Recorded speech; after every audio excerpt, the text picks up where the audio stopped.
I'm SP from the GonnaGeek.com show, a weekly geek news podcast that is part of the GonnaGeek.com network. Just like the show you're checking out now, shows on the network are individually owned and opinions expressed may not reflect others. Find other amazing geek shows at GonnaGeekNetwork.com. This episode of the Intellectual Podcast is brought to you by Next Gen Automotive. Visit nextgenautomotive.com to find the most amazing face mask that you can wear during the pandemic. We here at the Intellectual use these masks ourselves, and we can't recommend them highly enough. They're incredibly comfortable, very easy to clean, and they come with HEPA filters that are replaceable. They're easy to speak through, and you can do your part to protect those around you with a face mask from nextgenautomotive.com. Talk hard and enjoy the mindgasm. The Intellectual Podcast starts now. Aha! I'm live again. Yay! Welcome back to the Intellectual Podcast. I'm your host, David S. Dawson, and joining me for our discussion with photographer Peggy Warny is my co-host, Whitney Wegman Wood. Let's welcome her to the show. Here she is. Hey. Hi, Whit. Hi, everybody. How are you doing in pandemic?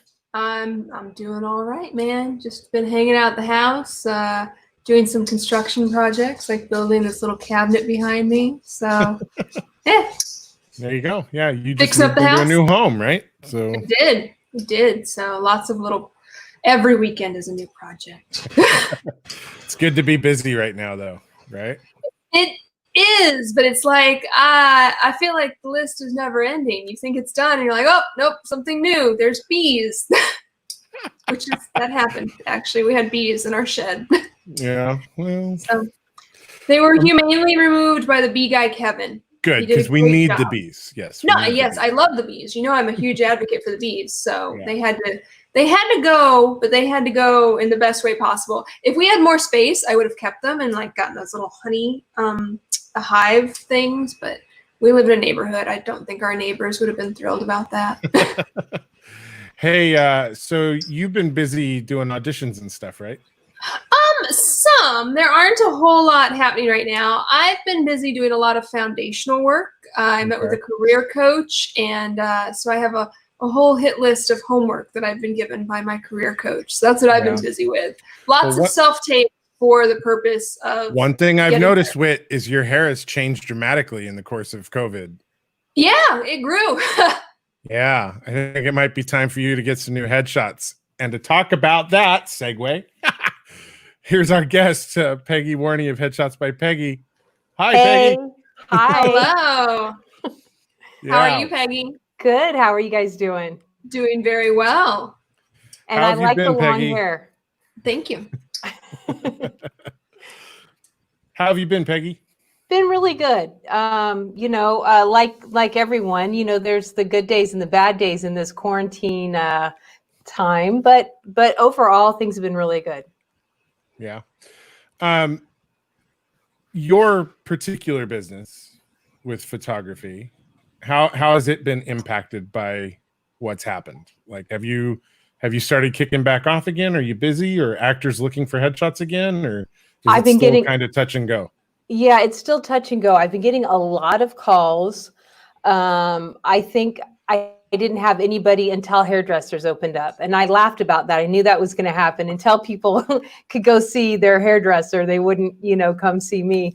But once, I've had maybe one a week, which is, better than nothing. I'm kind of moving in there.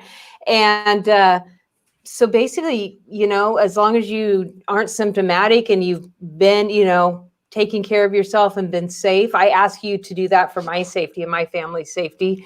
I wear a mask the whole time. Clearly you can't, because I'll be taking your headshots. So I'm the one wearing a mask, disinfect everything. I was kind of a germaphobe before all this. So I feel like I kind of have a head start on this whole disinfecting thing. But yeah. I actually feel like actors should be taking a headshot in a face mask, though, because it's bound to be the look that you're going to be in a lot of movies too, because there's bound to be a lot of stories that are going to incorporate people wearing masks. So I just DP'd a project. It's a project in the works. I think they have an offer from Sony. They're waiting to hear from other people, but and it is a show, and it all takes place in quarantine. So the reason that I did this is we were really good friends with one of the couples, because it was like, it took place in 3 different houses, and it's through. They communicated through FaceTime and Zoom. So everybody kind of filmed their own thing, and we're really good friends with them. And we knew they had been, taking lots of precautions. So I did 2 days, and it's going to be interesting when the industry opens up, because this was, again, a real small project, and it was a lot of work just to keep everything clean and disinfected and filled safe. Make sure I feel safe, make sure they feel safe, and working with the mask was not as bad as I thought it was going to be. But I'm excited. It was about an 11.5-hour day, Monday and Wednesday, so two pretty long days. So I had, I would take my mask off, and it was like red and sweaty here, and looks normal from here up. But, it is what it is. It's COVID doctor chic.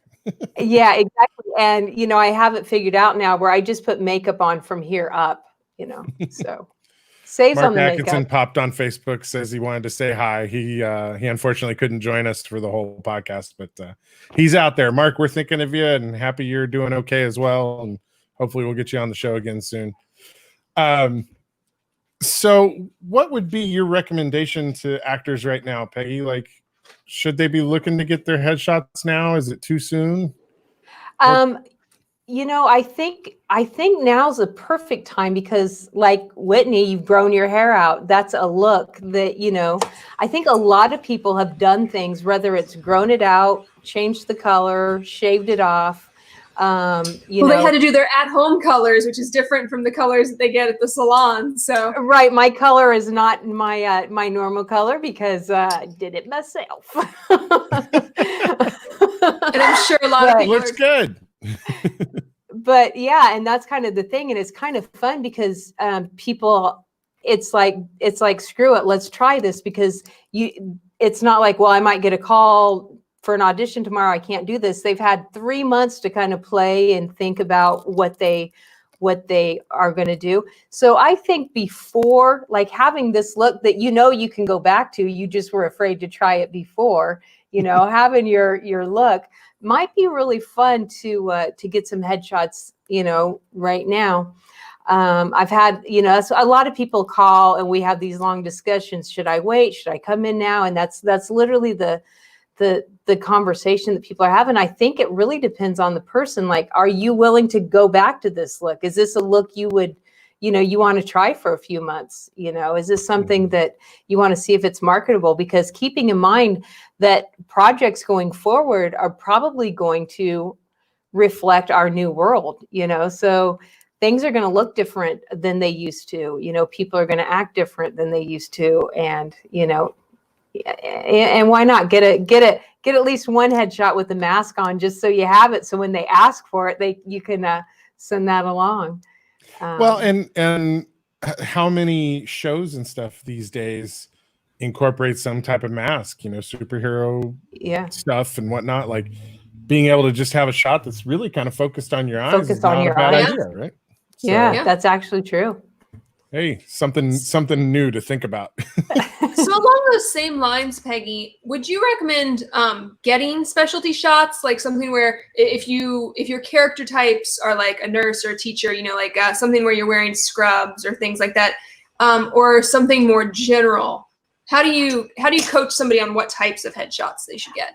I'm always a big advocate for make it easy for the casting director. Remember, a casting director has a job. Their job is to cast this project. And, they're looking at maybe 6,000, if it's a commercial, maybe 3,000-4,000 thumbnail headshots. And so make it easy for them and show them what you look like as a doctor, show them what you look like so they don't have to use their imagination. And I know some casting directors will say, oh, you don't have to do that. And other casting directors are like, yeah, we love it when you do that. I mean, but why? My thought is it's so inexpensive to put, it's an extra $20 to put that up on your casting profile. And then if something specific is, you get a casting call for something specific, you're like, I have that. And so, I've seen it, with Merrick, he does a lot of specific headshots. And, they love it, it catches their eye. They're like, there's the policeman, there's the attorney, there's the doctor. So Right. but you also need that general look, because we all know that when you get that, then when the breakdown comes out, some of the things they ask for, there's no way you just have that picture. It's like some crazy stuff. Right. So, Hey, Yeah, right, exactly. One of our photographer friends has a question for you. Let me pull that up here. Carla asks, she'd love to hear your idea for attracting clients at this time. She says, you've got a good location to work from, but for her, she's not in LA. She already has a hard time attracting clients. Do you have any suggestions for her on trying to attract people to come in? My business has always been word of mouth. I've always been really big on word of mouth. I have a studio in San Diego and a studio here. And it's I think every photographer's catch is how to get clients. The one thing that I would warn against, just because I've been a professional photographer since 1989. And this is a trap that I have fallen into dozens and dozens of times. And that is running the $100 headshot or the, $50 one look thing. And the problem with that is you're going to attract clientele that are only going to pay $50 or $100. And they're going to tell their other friends that can only pay $100 or $50. Also at the same level. And then when you get really sick of working for $100 and you try to up your prices, then all of a sudden you are back at square one, because you haven't built a clientele at that level. You've built a clientele at the $50 level. So, it's really important, I feel, to know your worth. Now, if you're just, if you're starting out and you don't have a big portfolio, but I don't believe in discounts, because I feel like, I have, what I give you is valuable. A headshot is the biggest part of your marketing strategy. It's your first impression. It's what's going to get you work. And if you're cutting corners at the foundation, then you're looking for a photographer that'll cut corners for you. Then you're mad that those headshots don't work for you, and you've literally wasted all this time and money. So my advice would be, stand your ground and just, keep chugging along and do great work. And now, on the other hand, I have clients that call me that just can't afford it, and I can get really creative with payments. I mean, I have had people, I've had people clean my house in trade for headshots. I've had people do my yard. I mean, I'm totally all about that. Like, I want to get you headshots, but I want you to see the value of it so that you put everything into it. Yeah, it's interesting because we the intellectual obviously tends to focus on entertainment, but headshots are kind of universal. People use them for professional purposes outside of it, like in business.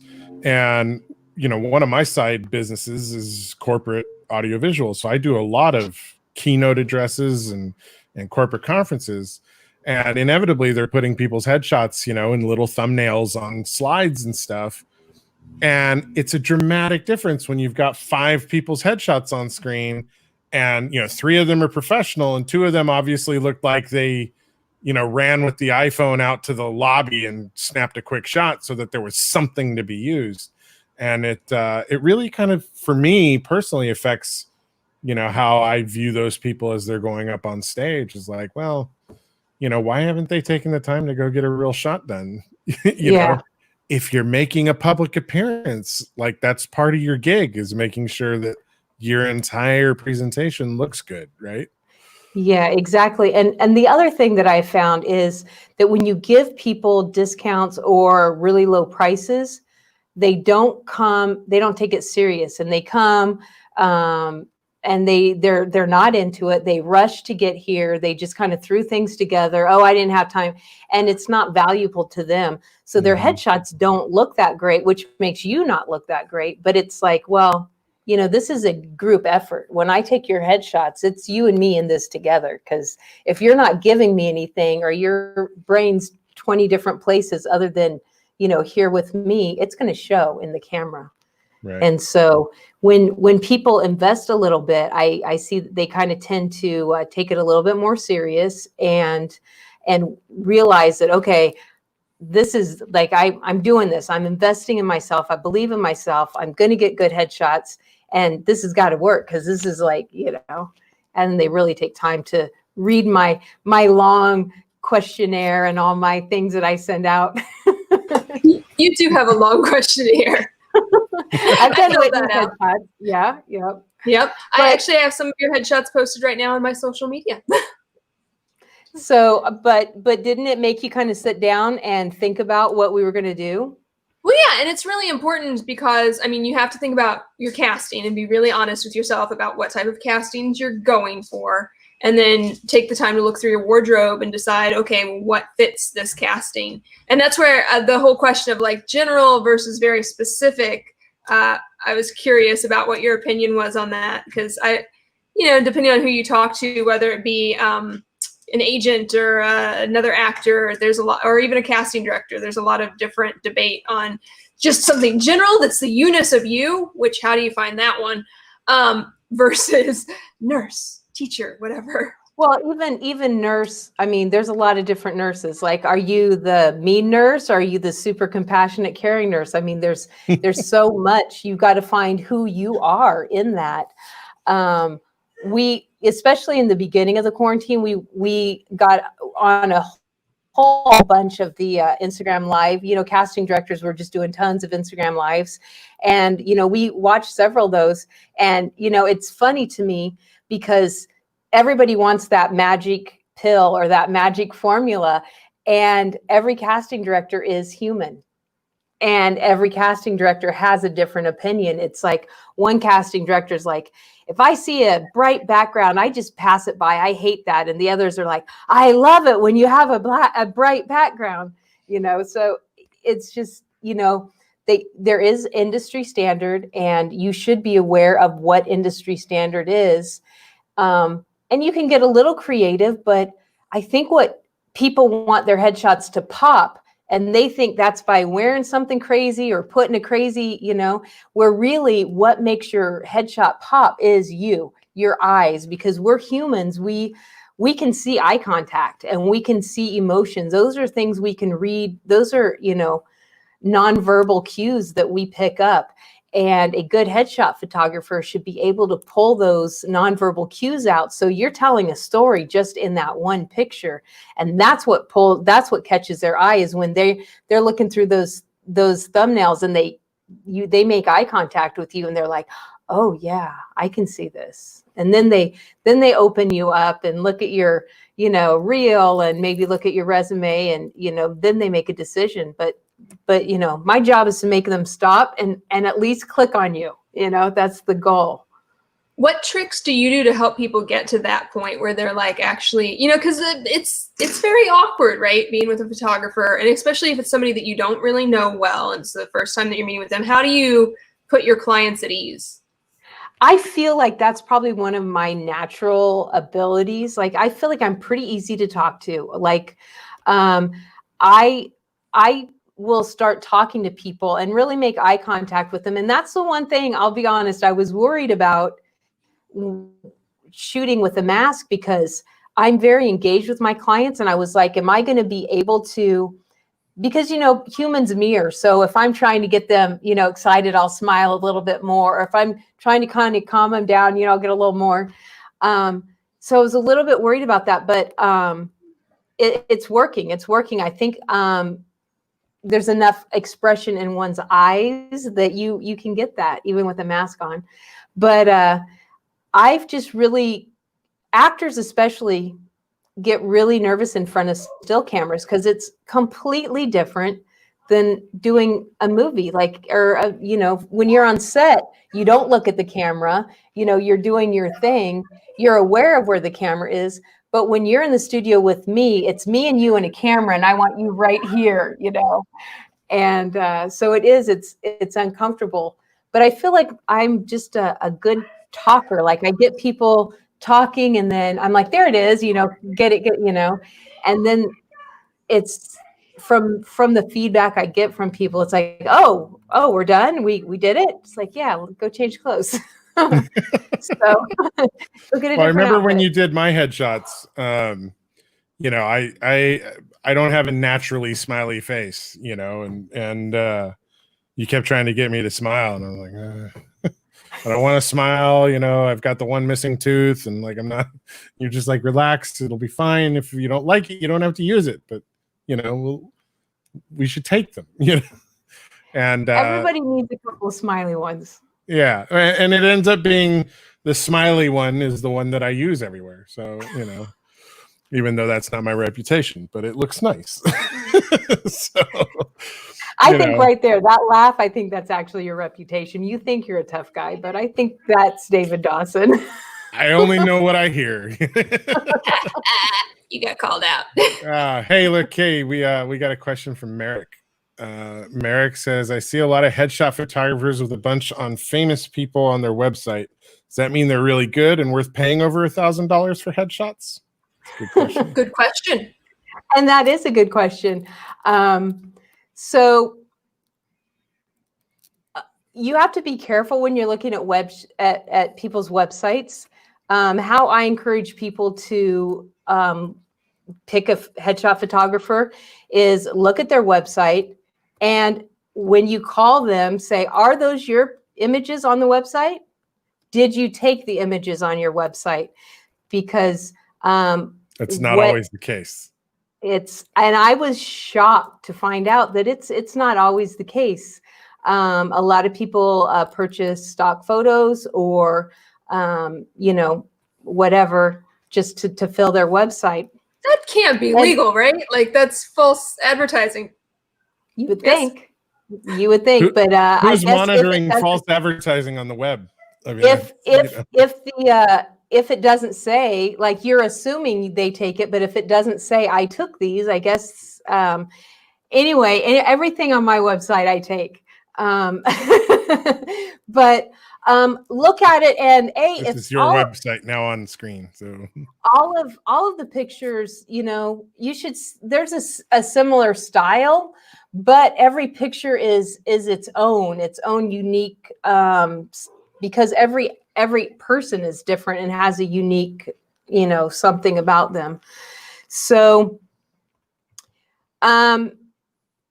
I really shy away from going to the $100 headshot photographer, because normally what happens when people go to the $100 headshot photographer is they, you know, get a headshot that's not effective. It's not, sometimes not even industry standard. It's not anything they can really use. It's a pretty picture and grandma would probably love it, but that's, you know, about it. The other thing, hey, I know her. Those look familiar.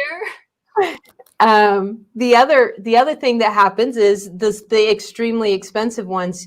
If you want to spend, you know, $2,000 on headshots, then that's a decision that you have to make. You have to really do your own research and see if that's a value for you. I've always been the type that I'm not cheap, but I feel like I'm affordable. I love to work, so I would much rather get 5 clients versus 1 at the same, you know, to make the same amount of money. I personally love working. So right. I just want to. So I went through your website the other day in preparation for this. I love this woman's headshots right here. Just as a director, if I'm going through the pile, right? Both of these stand out very much to me. The one on the right here, because her eyes just speak volumes to me. And then the one on the left, like, I mean, come on. If I'm casting someone battling cancer or whatever, that says all the pain and anguish in the world. These are amazing shots for me. And you compare those. Reminds me of Melissa McBride off Walking Dead. Yeah, yeah. But I love in these 4 images with her just how incredibly different a story each one tells. And it's not about the backgrounds. It's about her face. Exactly. About exactly. how she's carrying herself in the image. Yeah, it's only, upper breast up, right? But you convey so much emotion in just that limited amount of space on your body. I really, really love these right here. Like, I'll tell you a story about this. When she got into the cancer survivor mode, her and I were both crying before we finished it. There was so much emotion in the room that we were both crying. It was very powerful. Now, was this look? I mean, did she specifically? She is a cancer survivor, and she wanted that look to be able to, submit for those kind of roles, and so we did that last, and like I said, she really got pretty deep, as you can see in her face. You can see it's pretty powerful. I think it's lovely. When I guested, so for those of you watching, Peggy also does a video blog on her website that is brilliant. She talks to professionals in the industry, and somehow I managed to squeeze my way in a couple of years ago. But we talked about what I look for in headshots. These 2 images right here are exactly what I was talking about when I was on your video blog. They're not touched up. They're raw. They show life experience on her face in both of them, and totally different life experiences in the 2 from the same person. That to me is amazing. And what I'm looking for when I'm going through a pile of headshots, I want a face that tells me a story, and if it's airbrushed out and it's, too perfect, all you're telling me is you got something to hide. And I'm not looking for someone who's hiding stuff. I'm looking for somebody who's willing to bear it all for me on screen and expose that raw nerve and let it shine for an audience to observe. These shots really do that for me. I absolutely love them. Going through your site the other day, just like they popped at me as soon as I got down to them. Just love them. They're lovely. So let's see here. We got another question here from the audience. Let me switch us back here. Merrick asks another question. What should actors do if they go get headshots and a photographer wants to go driving around to take them to different locations?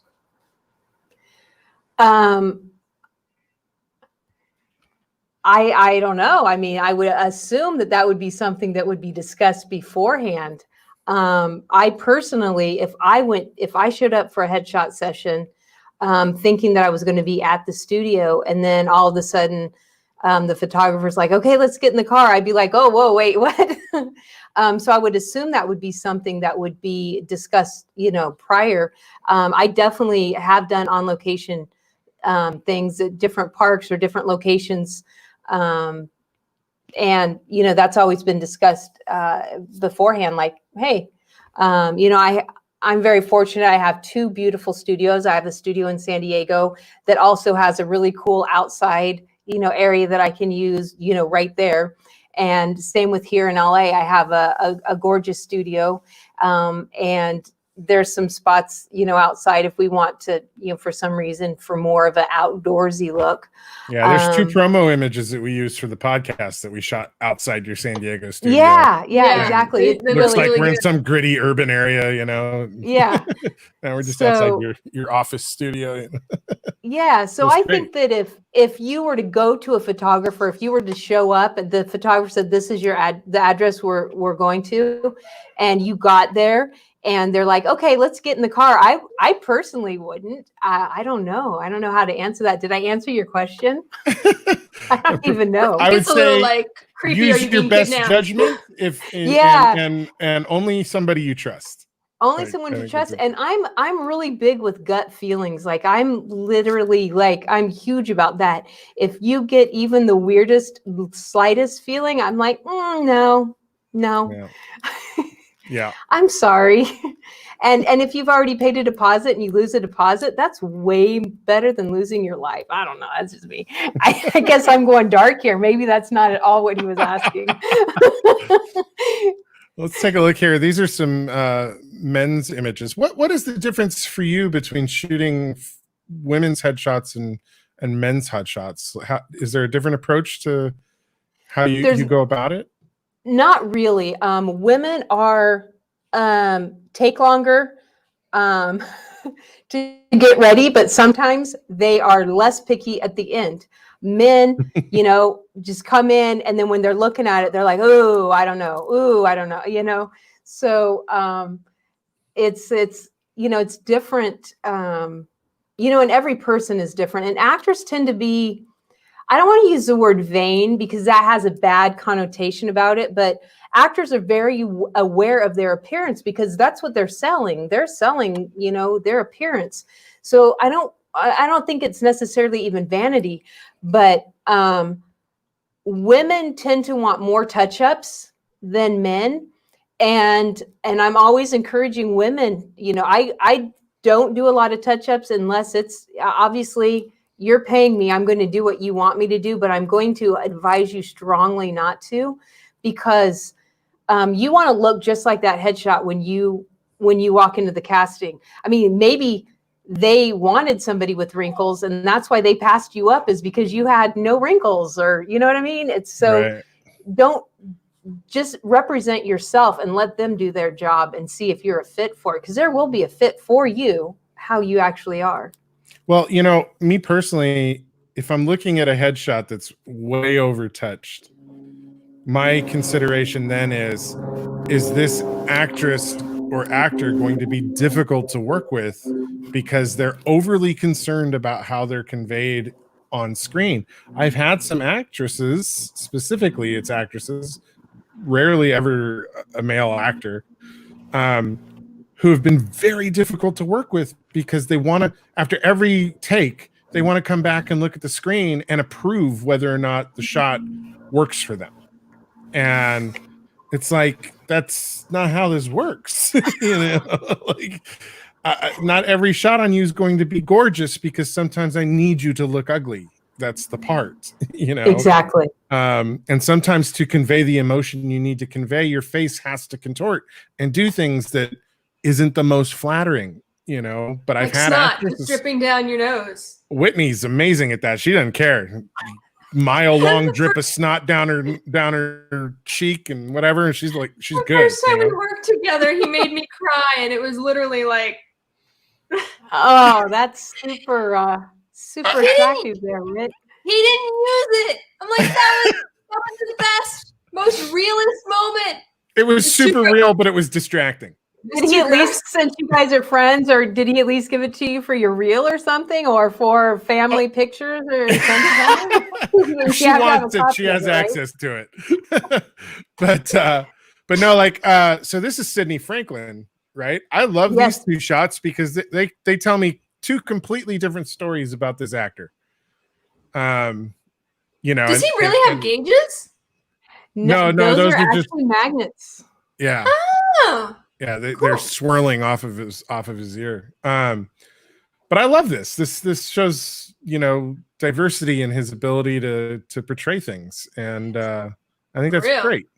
So since you brought him up, I'm going to kind of brag about him because I love Sidney. Sid he's a great actor and he's smart. These actually aren't his headshots.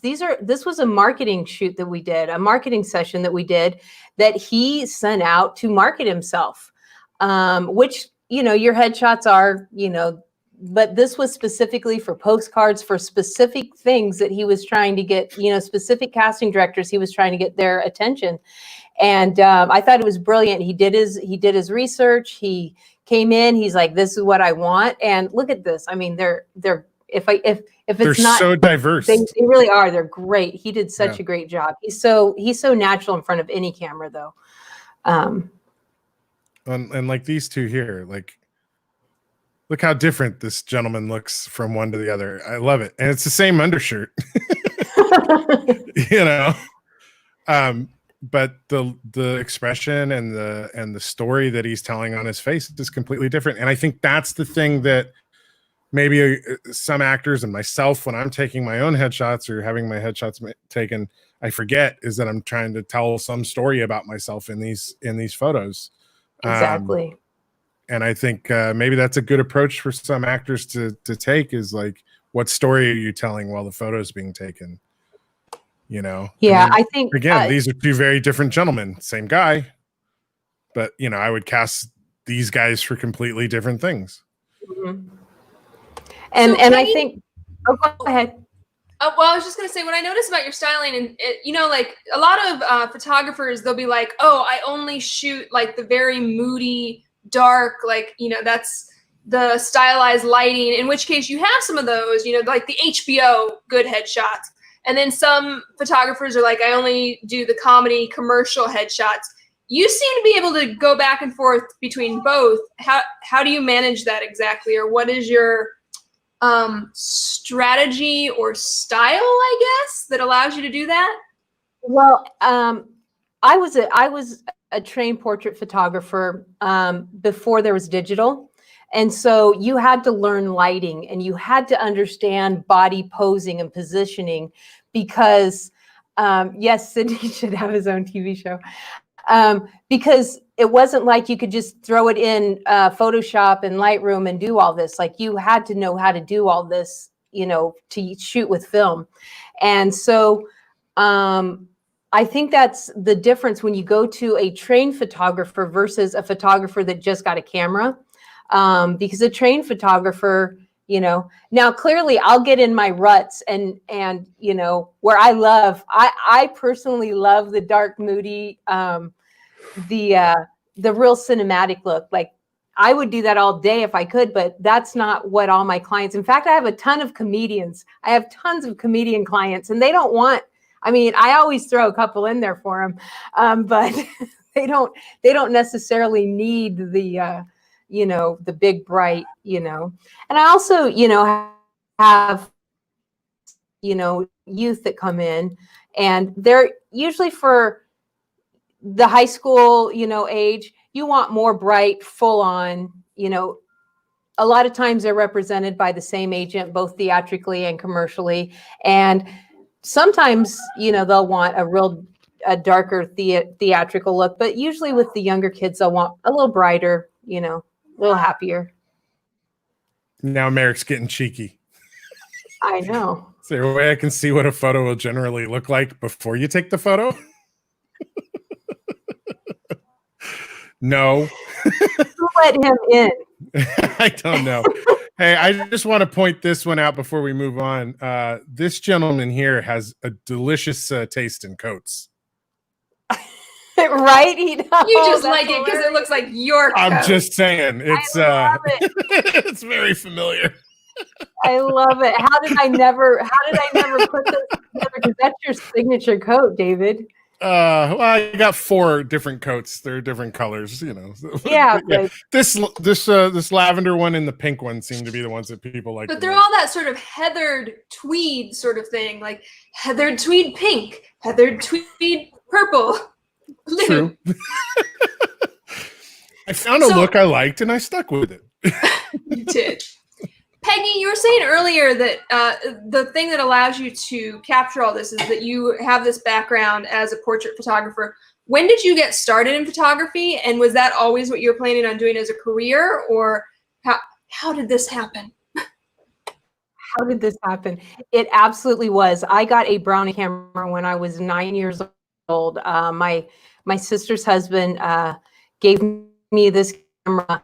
You know, my older sister had a camera and was always taking pictures, and I had an uncle that loved photography. In fact, a lot of my relatives not in my household, but uncles and so forth were into photography, and I just loved it. And I got that camera, and I loved from the beginning, loved taking pictures of people. I mean, I would pose my dolls and my dogs and friends. Like everybody knew that was, to me, that was playing. Like, let's get the camera,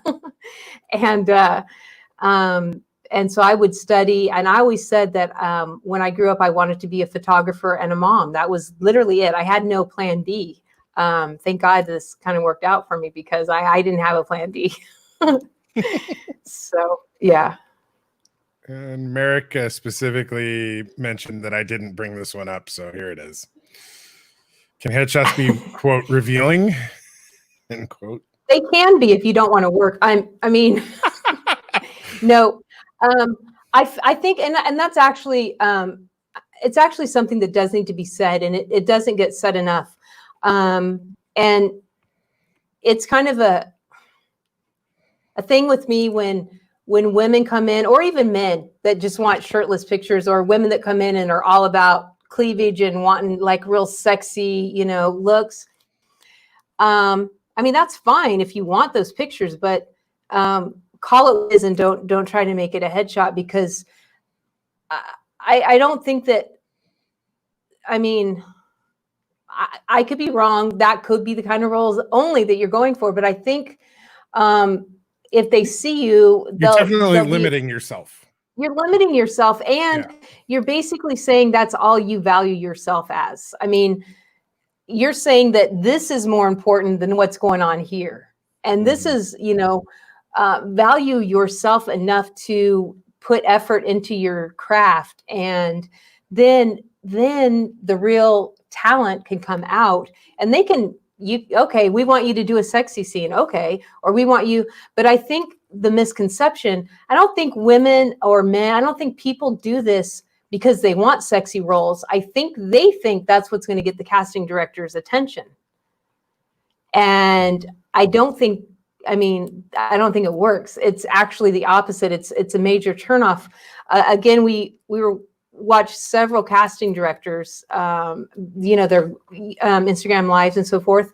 And that was one thing that was said quite a bit, was the fact that this isn't doing you a favor. Like, don't do this. Like, we don't need to see if you have cleavage. We assume that you have, in some manner you have it. And if you don't, it's film, and they can figure out how to make it work. They can figure out how to give you what they need you to have. It's not, it's not. So Carla asks, how often should an actor do headshots other than when they change their look? Some actors never change their look or seem to age. That's a good one. Merrick. That's true. Except for, here's my thought. This is like a couple of fold answer here. First of all, when you upload new headshots to your casting profiles, it shows when you uploaded those pictures. So if you don't upload for 2 years, that casting director is going to assume that you're no longer working, or that you don't look like your headshot. They're just going to be like, okay, either they don't care, so that's a check against you. And I really believe that actors should take every negative off the plate that they possibly can. And two, even if they physically don't look different, we all change as humans.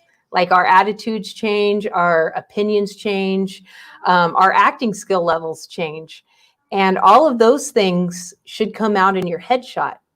So I feel that it should be at least once a year, if not. I have a lot of clients that come in about every 9 months. I've told all my clients, like, if you just got headshots before the pandemic, you need to come back in, because there is nobody today that's the same person as they were on March 1st. Like, there's so much that we have gone through. We've had to sit at home and actually listen to our own thoughts and be in our own heads and feel things that we never took the time to feel before. So, yeah, everybody's done some changing. And I'm sorry if you can hear the helicopter. That's really loud. Okay. That's okay. Boy, Merrick is just dumping all the questions on you. Peg. I know. And I What are business headshots and what are they used for?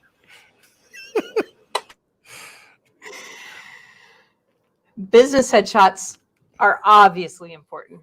They're your first impression a lot of times on your potential clients, and a business headshot's going to show your client who.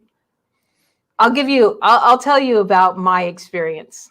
When I first moved to San Diego in 2002, opened a brand new studio, obviously had no clientele, and I made new business cards. And I was so proud of my business cards because they had little pictures of my work on it. And my parents came to visit, and I showed it to my dad, and my dad ripped it up and threw it on the ground. And I was like, he goes, what? That's what everybody else does with it when you give it to them. And, and he goes, you need your picture on that business card. They're hiring you. Mm-hmm. And I was like, wow, that was pretty harsh, but it's true. And a marketing specialist will tell you that. But in 2002, there wasn't anybody really, to say that. But what happens is when you just see a website, it's sometimes hard to make that phone call. But when you have a picture, then you kind of have an idea who you're calling. So, there's a whole ton of reasons why you need a good headshot corporately. But those are just a couple, reasons. And it looks really, really, like you were saying, as a speaker, if you have that iPhone or your shoulder around somebody cut out from last year's wedding picture or whatever, it says you're not taking your business. Why should I give you money if you can't even go spend a few $100 and get a decent headshot for your website? Well, and one of the things I've been trying to encourage, the business people that I talk to when I'm out on these corporate conferences is to think about how your headshot will be used in a business sense. Yeah, it may end up on a business card. It may end up in a circular bug on Facebook or LinkedIn. How it gets cropped for use matters too. So, understanding the composition of, how you're sitting and facing the camera and stuff matters on the different crops. So exactly. And what direction? Because a lot of people put their pictures, their headshots on the left side of a website. So if you're looking to the left, then you've got your back to the thing. You want to make sure you keep the eye going. You don't want people to go off the page. You want them to stay on. There's a whole, especially when you end up on a PowerPoint slide.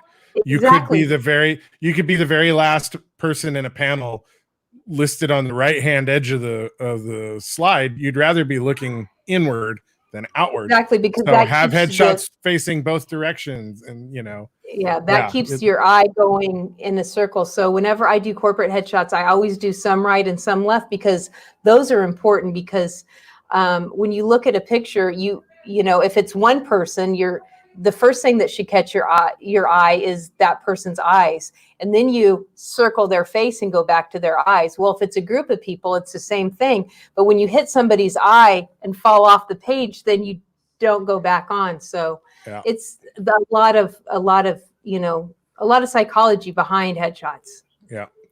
Another question from Merrick. I hear some photographers say my headshots get you booked. Is that how it really works? No.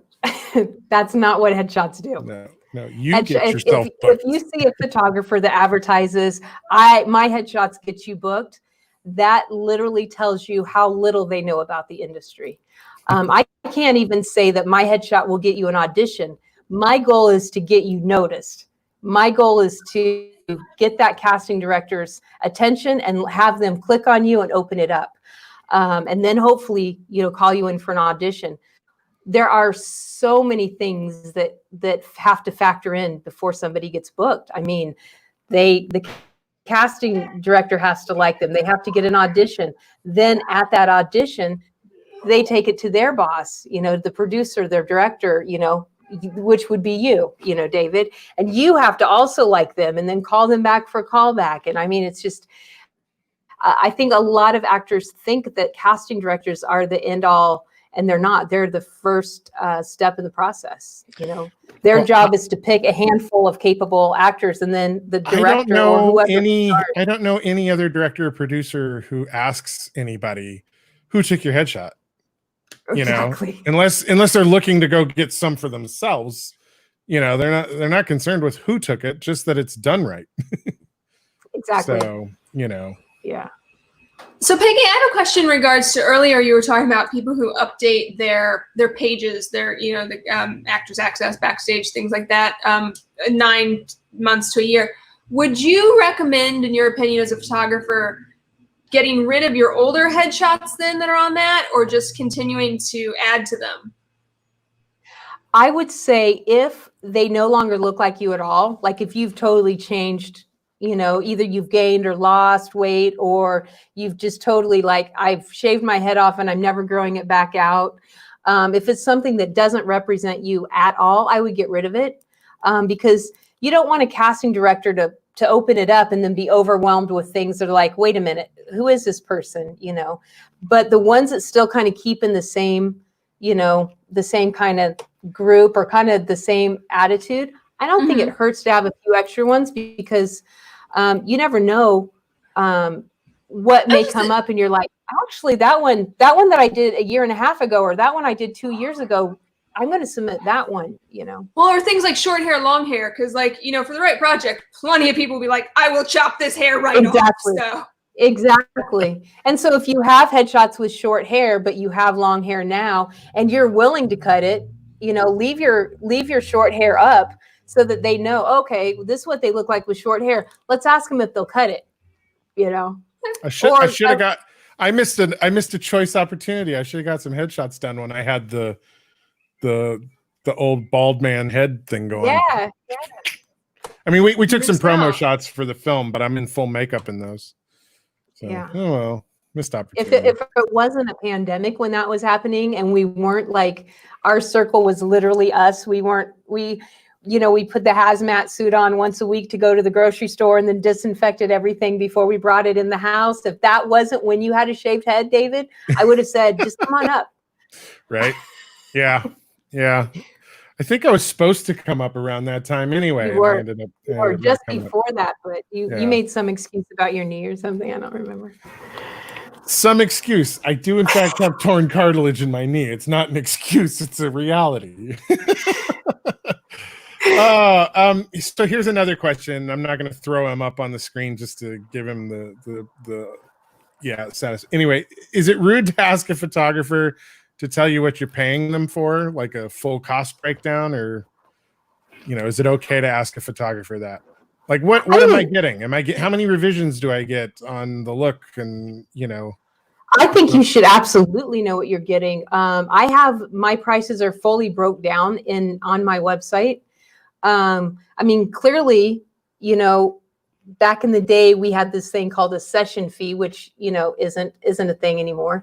But you are still paying for my time. You're paying for my talent. You're paying for my expertise. But the question is, how many pictures am I taking home?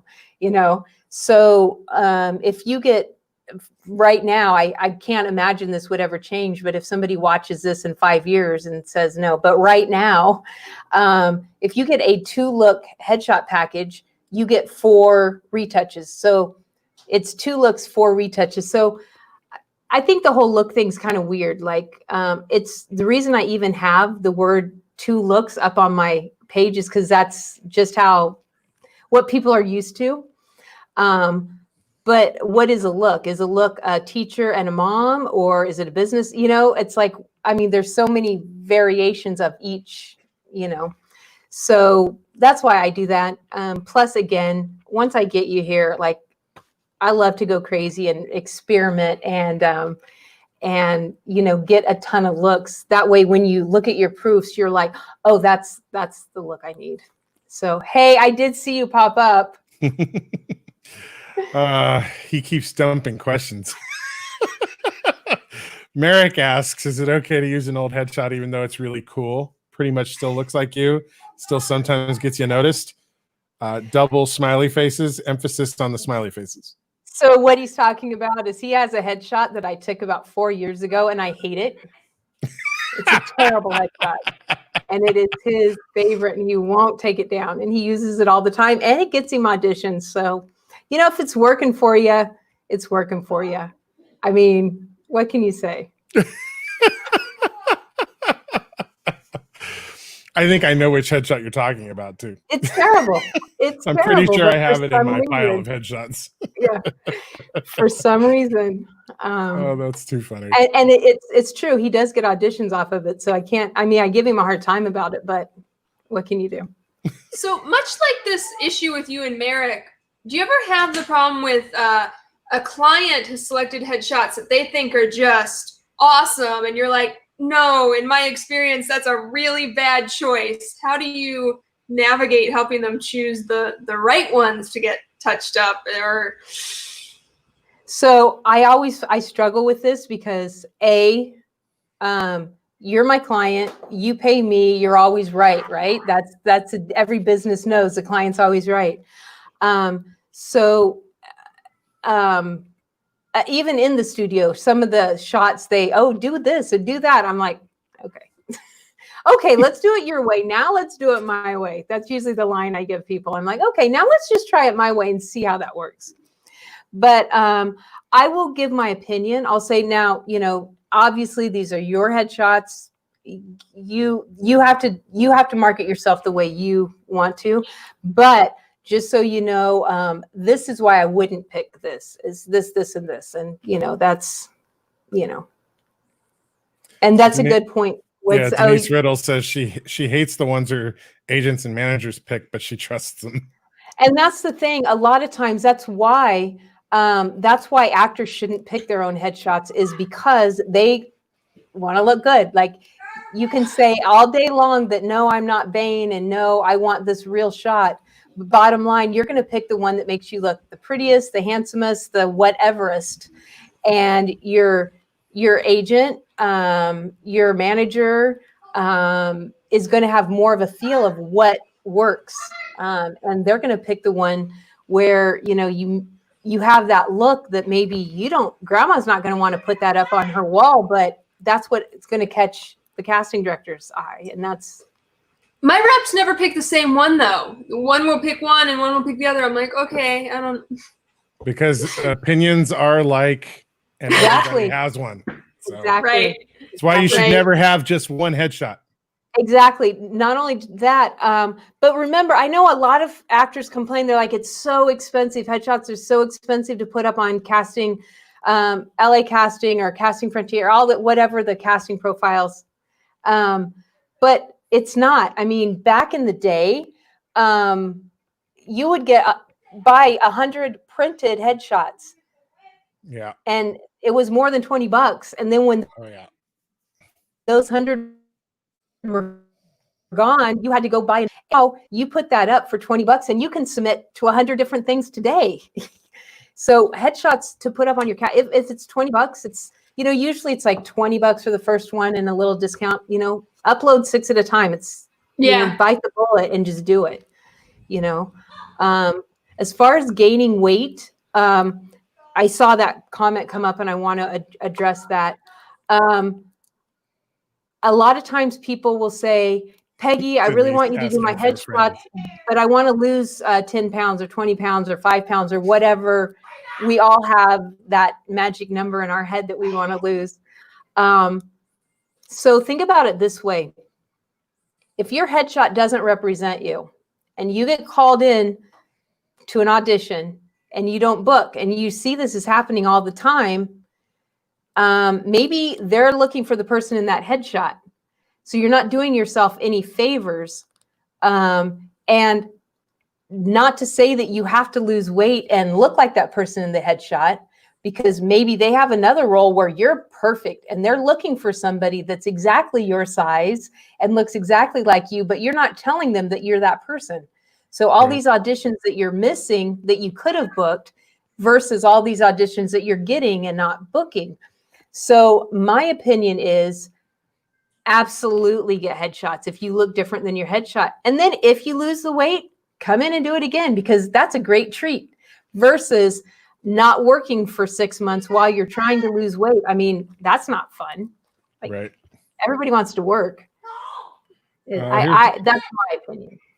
Here's another good question from another photographer. How far do you go with Photoshop, such as putting eyes on one photo to another because the client wants it?